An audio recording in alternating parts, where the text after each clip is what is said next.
Sup guys, long time no talk. Somehow it's been about 5 weeks since I've uploaded and 6 weeks since I've filmed. Whoops, didn't mean to do that. Sorry about that. Hope you guys have been well. Today I'm going to be doing something which is a bit different, but then at the same time it's probably like 50 or 60% of my videos because this is how I started my channel. My channel was entirely makeup and beauty.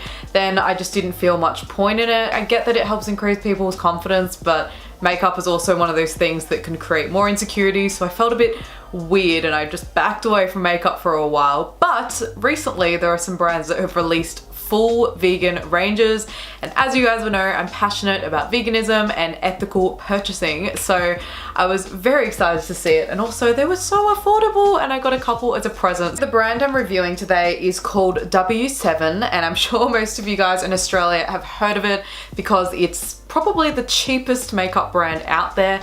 I mainly see it in Chemist Warehouse. I don't know where else they sell it, but it's just in really cheap chemists basically. The products are usually between 5 and 15 Australian dollars and they're on sale all the time, so a lot of these I got for $10 each. It's always good to look out for sales anyway, like why not be patient and get it for half price a week later? It's always worth doing. When they came out with a vegan range, I was like, hell yeah, let's try it out. And my friend Bella nicely bought me, oh, I can't remember if she bought me the mascara or the liquid eyeliner. I feel like it might have been the liquid eyeliner.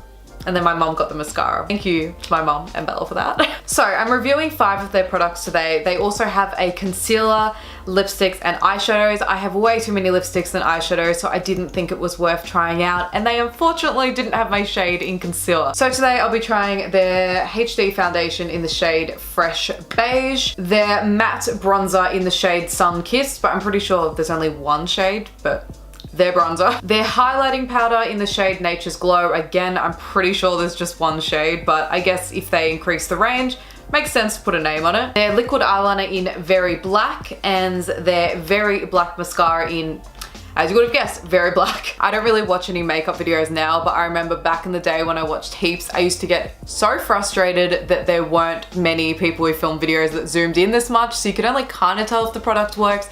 So I thought I would zoom in really far, and thankfully I've got a bunch of pimples so we can actually see what the coverage is like. I haven't really seen what much of this makeup looks like outside of the cardboard packaging, so I'm very curious.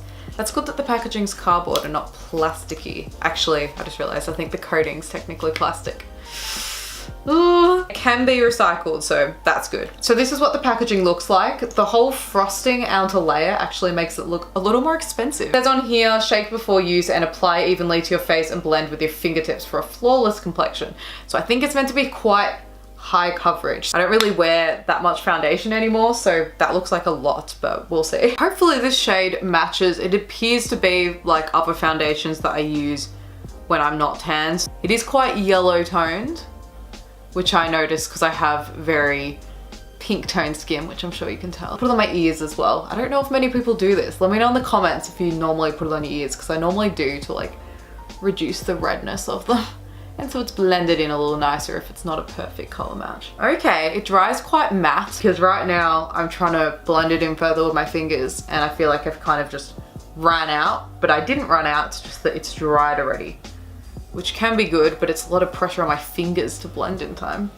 I know so many people must be cringing at the fact I'm using my hands, but it said so, so I listened. Some foundations actually work better when you use the heat from your hands, so it could have been one of them.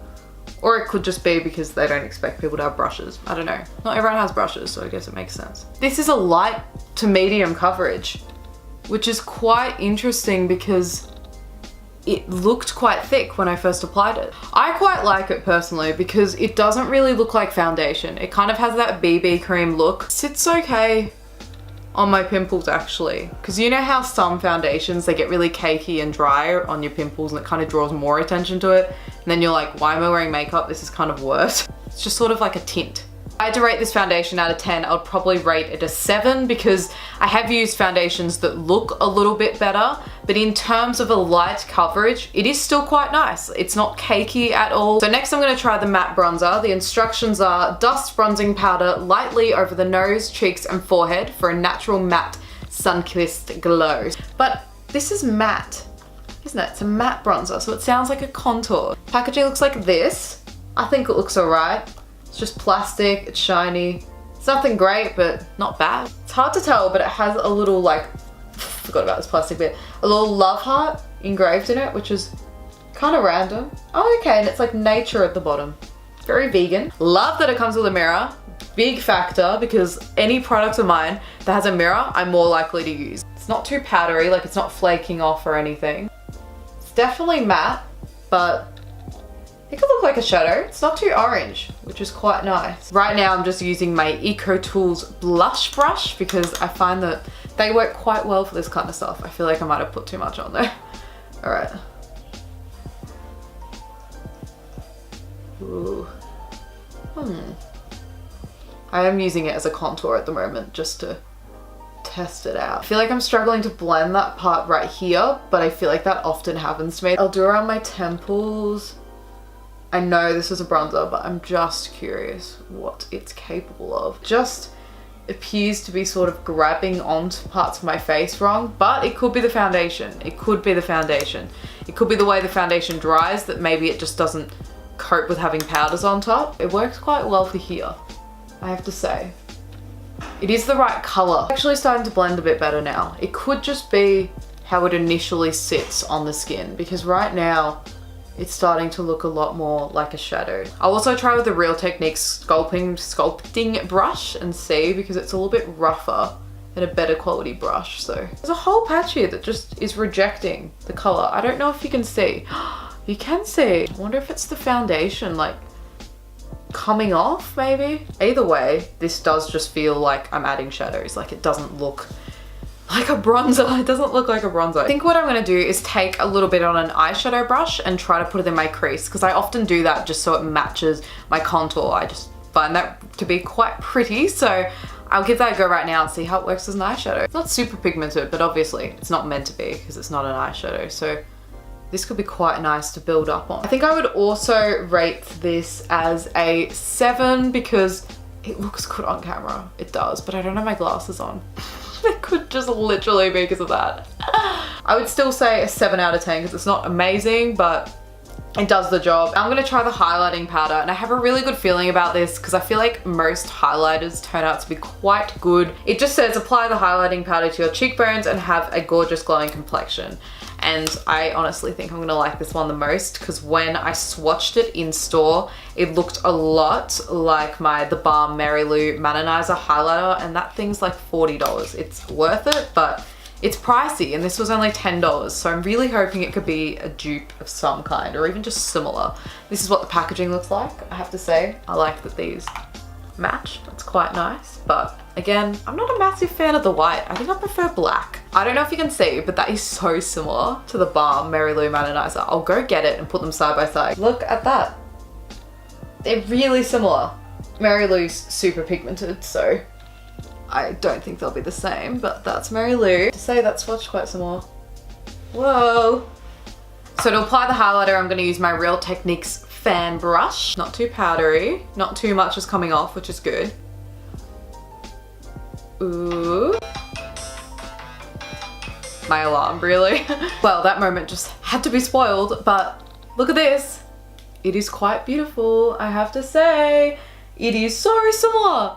So similar to the Mary Lou Maninizer. I feel like I put slightly too much on. This is very like 2016, 17 when people wore a lot more, but whoa, that's pretty sick. I'll put a little bit on my nose because I really like that look. Again, so pigmented. I did it a little bit lighter this time, and look at that.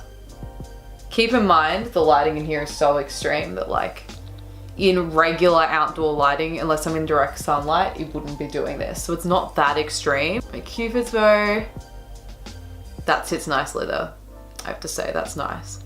I'll do my under my eyebrow. Do you know what would be really cool? If they release a warmer toned one of this, because I would love a warmer one for when I'm tan. So I would rate this, honestly, a 9.5. So the next one I'm very nervous about because I don't even know if I've used liquid eyeliner this year. I am not good with these. I tend to use ones that are in a pen. I don't know if you can tell, but it's like the ones that are pretty much plastic and they're not a brush. Oh, it's so weird because you can like feel the plastic against your eye. Okay, the end's quite thin though. I'm able to really get tight into the lash line, which is good. I may have somehow got that in my actual eyeball. I don't know how, but it stings a little bit. I'm sure you're gonna see this go quite red quite soon.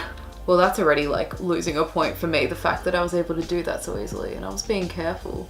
This is why I don't like super inky ones, because you could just put ink in your eye. It's just sort of wet, but then it dries out super quick. Like I've dipped this in like 3 times already.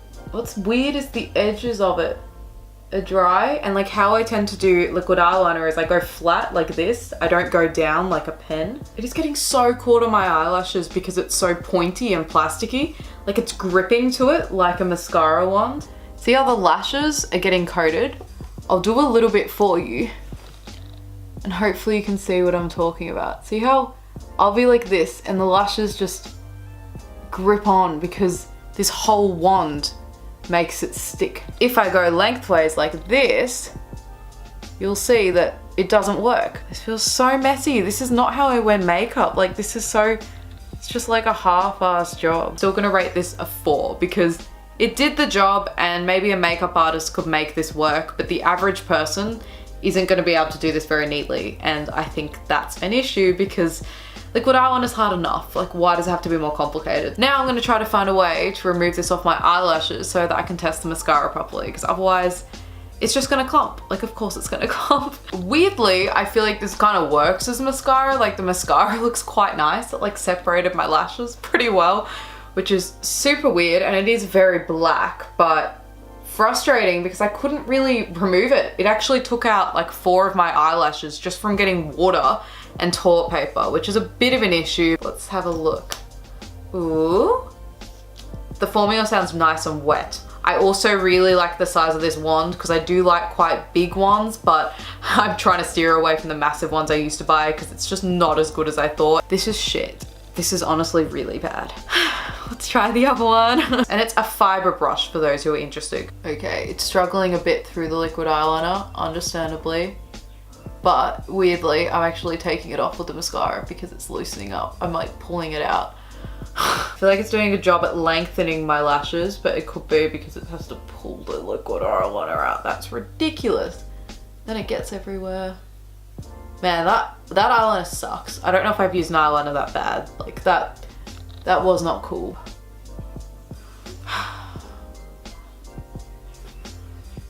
I'm just gonna let that dry. Okay, it's quite big for my lower lashes. It's not ideal, but I can tell the formula's good. What's your deal? Just in the middle of filming. Oh really? Sorry, bud. That's alright. It's all good. What you filming? The makeup review. I actually think this mascara is pretty good. It lengthens, it adds volume, it separates. It was slightly clumpy, but obviously it was a bit challenging because of the liquid eyeliner. I would say it is a 7 out of 10 though. Not as amazing as the highlighter, but a lot better than the liquid eyeliner. I thought I would do a quick wrap up now that this has been settled on my face for a longer amount of time. I would rate the foundation an 8 out of 10. It is misleading, but if you want a light coverage foundation that doesn't really feel like you're wearing makeup, doesn't really look like you're wearing a lot, then this is quite good. So 8 out of 10. I would say the contouring powder is pretty good. It looks reasonably natural. It's neutral. It's not too warm, but it's also not too ashy. So 7 out of 10. I feel like I may have rated the liquid eyeliner a 4 at the time, but I definitely am going with a 3 because it wrecked the crap out of my mascara as well, which was just frustrating. And it tore out eyelashes. Like, that's pretty bad. So 3 out of 10. Don't buy this. And the mascara, I would just go with a 7 out of 10 because it did the job, and it's a vegan mascara, which is pretty exciting. You don't really see those on the market, but nothing amazing, but it also did the job. So I hope you guys enjoyed this video. I hope you enjoyed seeing a little more beauty on my channel. I do plan on involving it here or there when it's cruelty free and all vegan, so look forward to seeing a bit more in the future. I'm not sure if I'll be chatting to you before Christmas, so those of you who celebrate Christmas, Merry Christmas, and hope you have a happy new year. All right, I'll see you guys in my next video. Bye.